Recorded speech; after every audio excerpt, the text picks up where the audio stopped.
Yesterday at our intensive retreat, Saturday morning retreat, we worked on a kind of map of the spiritual journey, which is also a map of human consciousness. And it was really a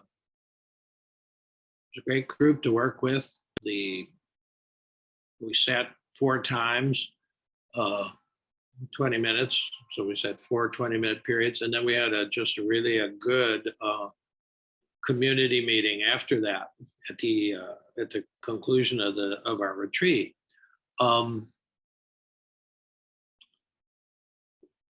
One thing that came up in the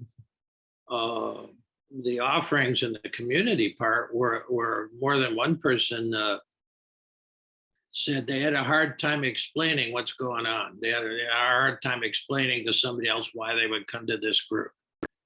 And a hard time, more than one person, I think there were 3 or 4 that mentioned that there was a hard time putting into words this experience we're having here. And, rightly so, rightly so.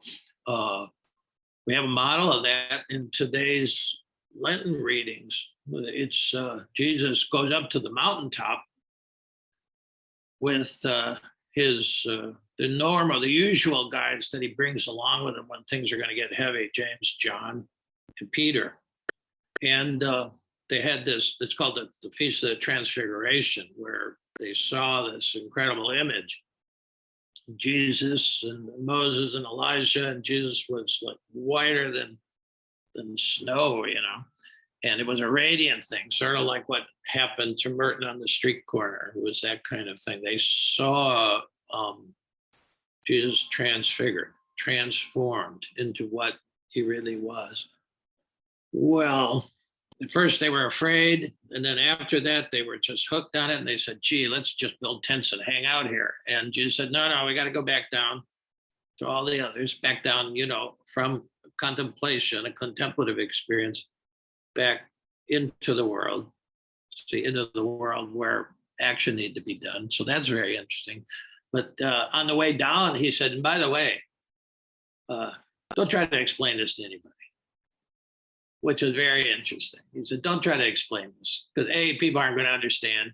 B, you don't understand.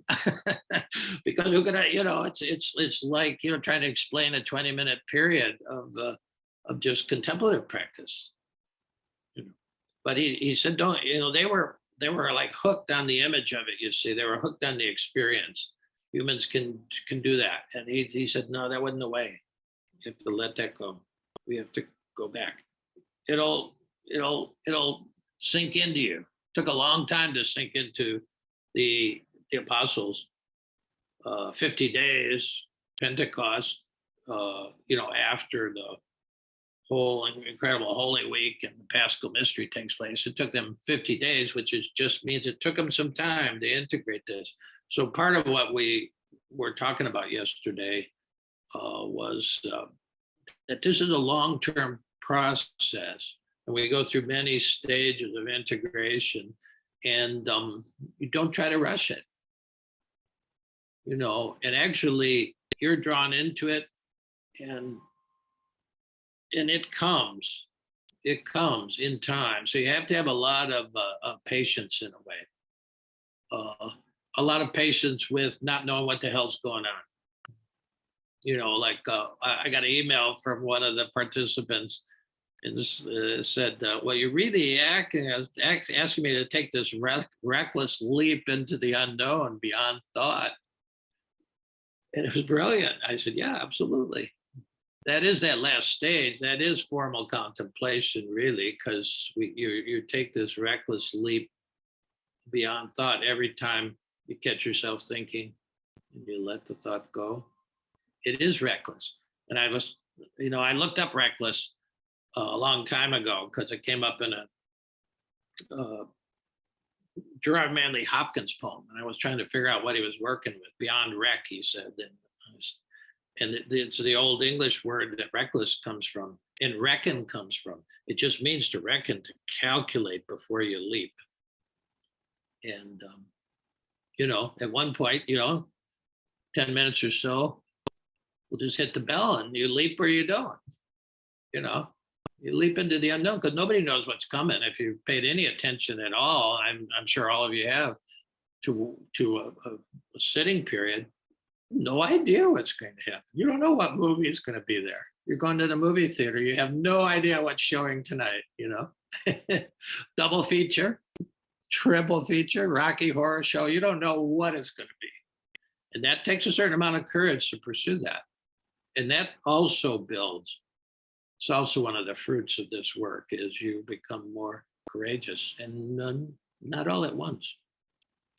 So, and one thing leads to another. It was about a week ago, I think. One of you wrote and it was asking about they were sort of kvetching about aging, as probably everyone in every square here is kvetching about aging. You know, when you look in that square called the mirror in the morning, you start kvetching about aging. And so I wrote her back the best thing I could. I just sat with it for a while, wrote her back, and it sort of kept going and became a poem. And so I'm gonna give you that poem today, and we'll just open it up a little bit. And again, I think it will definitely help us when the bell rings to have a little bit more understanding about what's going on there. So if I can find it here. Where am I?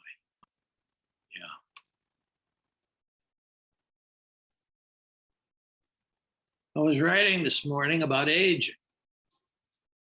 I know it's a central issue for you, so I thought I'd pass along a short meditation on the subject. How you see aging is what you see. If you see aging as just physical, it can be very sad. But if you see aging as a kind of spiritual ripening, well, then it can be beautiful.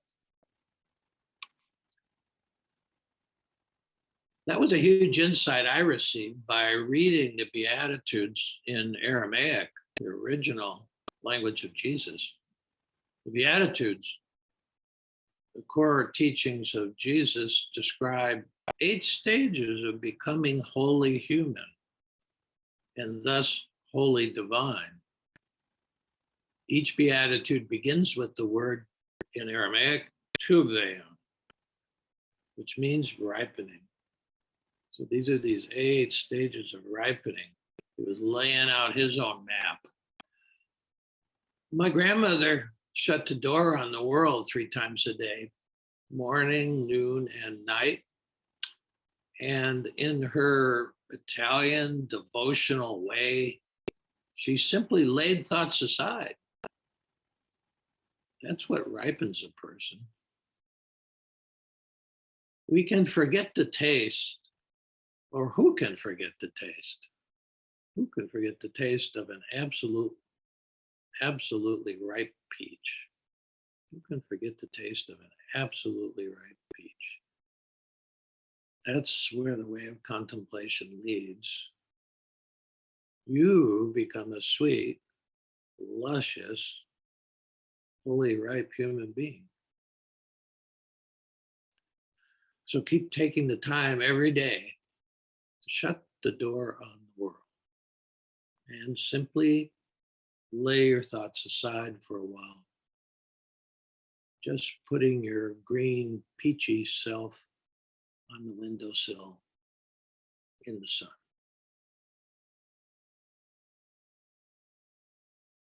Yeah, that's called, I just called it a green peach on the windowsill. How you see is what you see. Okay, so how you see aging, how you see that face in the mirror is what you see. And if you see aging as just physical, it can be very sad, depressing. But if you see it as a spiritual ripening, well, then it can be beautiful. And I got this insight, actually, the insight about ripening. This is the whole process of ripening when it was chaos that threw me into one thing led to another, but it was a chaos of moving my parents in. It was at that same time. And in '95, and mom was she was just bedbound for 3 years, and I just couldn't deal with it. I had a little bit of a depression crack up at the time, and one thing led to another, and I started working with the Beatitudes, just sort of like primary kind of school. And I just was working with the 8 lines of the Lord's Prayer and the 8 lines of the Beatitudes in Aramaic, in the language Jesus spoke. Everything we have comes to us, at least in the West, from Greek translations. They translated Semitic language into the Greek language, was very different. But the actual gospel in Aramaic actually did survive, and went into Syria, Iraq, and into the Middle East. And people actually had that gospel. And the big thing on the Beatitudes is that Jesus was showing us a way that we ripen to where we become fully ripe. The last Beatitude was ripening are the lovers who dare to go beyond national, cultural boundaries, to love people. That's the final stage of ripening, where you're like what they say, like a luscious peach, just so sweet that you love. It doesn't matter about boundaries. There is no boundaries. And when we looked at the sort of map of consciousness and being and becoming ripe, well, there were 4 kinds of levels, but after the 3rd level, there was no map. And really, that's what it's like to go into the level of formal contemplation. There is no map. Nobody can tell you what's going to happen when you sit in the silence and make some space for the sunlight to come through. I mean, it's like my thoughts are normally like cloud cover. And when the thoughts are so thick, they can't get any sunlight in. That same sun that Merton saw, everybody shining like the sun, that's the radiance of the divine. And our thoughts act like a kind of barrier.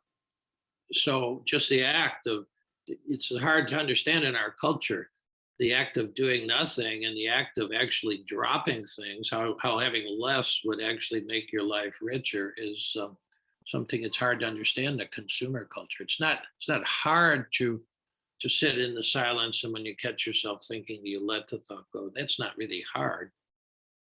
It's hard to believe that it would do you any good, because we were built on, you got to do stuff. One of Merton's last books that he wrote was called Contemplation and Action, which is exactly what we've been doing here as we practice this. We're also be able to reach out into the world, you into your own family and your workplace, and even as a group, the 40 of us roughly that show up all the time, we have some resources to reach out in the world and even help some people in a small way suffering in Ukraine, or the many other things we've, donated to and will continue to donate to, you see. So my grandmother was modeling that. I didn't know at the time. And I'll tell you, my grandmother never talked about her spiritual practice. It was a kind of Italian devotional practice, would be called the upper range of tier 2, as we were talking, you guys were there yesterday. It didn't seem to matter. And she didn't talk about it. What we got was the way she lived it. It was like she was a walking, radiant being of love. But what she did is laid her own thoughts aside, and she read from this prayer book. I still have her prayer book. It's in Italian. And it's really, this kind of beat your breast. I'm so sinful. Let me make me better kind of theology. It didn't matter. Essentially, the thing is, she gave herself to it every day. She surrendered her normal day 3 times a day, and she opened herself via this practice to the immensity, to God. Yeah. And so that's that last image for us. So keep taking time every day to shut the door on the world. If you could do it one time a day, my grandmother she was really great. She did 3 times a day, but if you do it at least one time a day and just shut the door on the world for a while, it helps me to have this endo to come here. And I leave the other house where all of doing is. But find a place and just at least the time. Today we have it built in on, to simply lay your thoughts aside for a while. I mean, there's a lot to do and a lot to think about. There's no doubt about it. We got to do some really good, hard, deep thinking to solve all kinds of problems in life, sure. But to transform yourself, what happened to Jesus on the mountain, the transformation there, that takes the ability to go beyond thought every day. Simply laying your thoughts aside for a while. Just putting, I called it your green peachy self. You don't have to call it your false self. You don't have to, beat yourself up because, I've got a lot of flaws that still need some polishing up. They still need some sanding down. Yeah. So I just call it the green peachy self. If you've ever eaten a green peach, it ain't there yet. And we're all at that level. So you put it on the windowsill or let it ripen. You put it on the windowsill in the sun. And that's a good, sharp image of what we're doing. We're putting ourselves in a position where the sunlight can come through and work on us. It always does anyway, but it's a question of we can aid the process. We can get rid of the cloud cover of thought a little bit, then a little more sunlight comes through. It doesn't need much. I mean, if the divine is really divine, it can a nanosecond or two on some some of our 20 minutes. Sometimes there's a nanosecond or two where you're not thinking about. I have those times all the time where I'm mostly just letting go, thought after thought, and then goes for about a second, and then there's another one I grabbed onto. That's just what it is to be a human being. But this practice of devoting yourself to realizing I can let go of that thought even for a nanosecond, little sunlight comes through. And that changes us. At least that's the way I look at it. That's the way I look at it. So think about just bringing yourself out into the sun. It's been really cold. It's really cold now, but the sun is bright outside. And so somehow that feels good. Well, it's the truth. It's the truth. So let's probably one of the best single statements about the spiritual path comes from John of the Cross, who was, he was a tier 3 total contemplative. He made it. He's one of those guys who made it, like Teresa of Avila and Merton and Dalai Lama. These people make it. And he said, where there is no love, put love, and you draw love out. Just try to etch that on your heart, because that's a game plan for day in, day out, moment by moment living. We often go into situations where there is no love, horrible situations, even in our homes sometimes, where there is no love, put love, and you'll draw love out. Well, that's every moment, and it certainly is in contemplation. We're sitting here motivated by love to open up to greater love, to just get charged up, so that when we go into situations where there is no love, we got something to give. Yeah, it's as simple as that. My grandmother loved everybody all the time. And I didn't even think about it when I was young. I was just soaking it up. We all did. We all did in the house. Where did she get that energy? Well, I know now. That motivates me to do this work. So that's enough of the words. We'll go beyond the words here now. So let's shift over to contemplative mode.